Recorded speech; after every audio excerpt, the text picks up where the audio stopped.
នៅសុខសុខខ្លាយជាមនុស្សអាក្រក់ពាក្យកុហកដែលមិនអាចលាក់បាំងឈឺខ្លាំងណាស់បើសិនគេដឹងរឿងនេះនៅទីនេះនឹងមានមនុស្សខូចចិត្តគ្មានបំណងបងបំបែកស្នេហាគេឡើយយើងនេះហើយស្ម័គ្រចិត្តចូលខ្លួនទៅកំដរមិត្តក៏អស់ស្នេហាប្រែជាល្អកជំរះល្អដើរចេញកុំអោយខុសជាងនេះនេះឲ្យចំខ្ញុំគ្មានបំណងបងបំបីសង្សារគេអញ្ចេតនាទេអត់បានព្រៀងទេខ្ញុំសុំតងហោចូលខ្លួនកុំដគេតែហ៊ានផ្លងរងបងសុំតបផងខ្ញុំគ្មានបំណងធ្វើបែបនឹងទេបាត់ដៃក៏សាច់ក្នុងដៃក៏សាច់អោយសម្រេចចិត្តបែបណាម្នាក់គឺជាមិត្តម្នាក់មិត្តសង្សារសំខាន់ទេអូ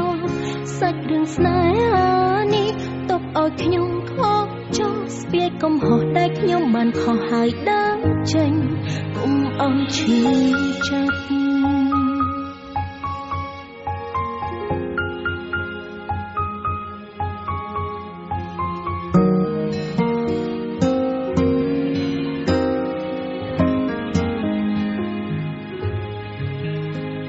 សុខសុខខ្លាយជាមនុស្សអាក្រក់ពាក្យកុហកដែលមិនអាចលាក់បាំងឈឺខ្លាំងណាស់បើសិនគេដឹងរឿងនេះនៅទីនេះនឹងមានមនុស្សខូចចិត្តគ្មានបំណងបងបំបែកស្នេហាគេឡើយយើងនេះហើយស្ម័គ្រចិត្តចូលខ្លួនទៅកំដរមិត្តក៏អស់ស្នេហាប្រែជាល្អជំរះល្អដើរចេញកុំអោយខុសជាងនេះនេះឲ្យចំខ្ញុំគ្មានបំណងបងបំបីសង្សារគេអញ្ចេតនាទេអត់បានព្រៀងទេខ្ញុំសុំតងហោចូលខ្លួនកុំដគេតែហ៊ានផ្លងរងបងសុំតបផងខ្ញុំគ្មានបំណងធ្វើបែបនឹងទេបាត់ដៃក៏សាច់ក្នុងដៃក៏សាច់អោយសម្រេចចិត្តបែបណាម្នាក់គឺជាមិត្តម្នាក់មិត្តសង្សារសំខាន់ទេអូសាច់រឿងស្នេហានេះតបឲ្យខ្ញុំខកចុះស្ពាយកំហុសដែលខ្ញុំបានខុសហើយដើរចេញកុំអស់ឈឺ